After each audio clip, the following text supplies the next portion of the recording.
सोनू भाई मैं लग रहा माल कम हो रहा है। माल कम हो रहा? हाँ चलो आप दिखा दो। पेट्रोल भी कोई चुराना आ गया, देखो कम लग रहे हैं भैया। जब डलवा के गया तो ये तो कट्टा सील था। हाँ सिल का गड़ा में तो खर्चा से गया ये। थोड़े थोड़े लेके जा रहे हैं क्या? चलो ऐसे करते हैं, बैठ के देखते हैं है कौन चोर। यार बुरा भाई कोई है तो नहीं? कोई नहीं मैं है। इधर इधर देखता हूँ। हाँ चलो फिर। कोई नहीं है बुरा भाई, चलो। गब्बर भाई हाँ यार अभी तक कोई आया नहीं। क्या तो सही रहो। अबे जितेंद्र भाई देखो है चोर। पकड़ो पकड़ो पकड़ो। बुरा भाई यहाँ पर कोई है नहीं, ये अपना मौका।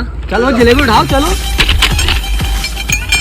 बेटे बात हाँ भाई तुम पकड़ क्या कर रहे तुम्हारे साथ?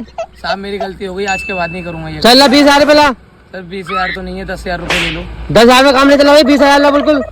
फोन पे भी चलाते हो सर? हाँ लो दे देंगे आप। ठीक है। ये 20,000 रुपए आए हैं, इनका क्या करना है? 5,000 दूंगा तुम दोनों को मैं। और बचे 10,000। 10,000 में लाऊंगा पूरे। 10,000 भाई किस बात के? और क्या? हाँ भाई 10,000 हम लेंगे। 10,000 अरे 10,000 कैसे दूंगा? तुम छोड़ो मुझे यार। अरे ना मुझे छोड़ो यार। अरे ना मुझे छोड़ो। मैं जा रहा हूँ पापा के साथ। मैं पापा के पास फोन कर रहा हूँ। पापा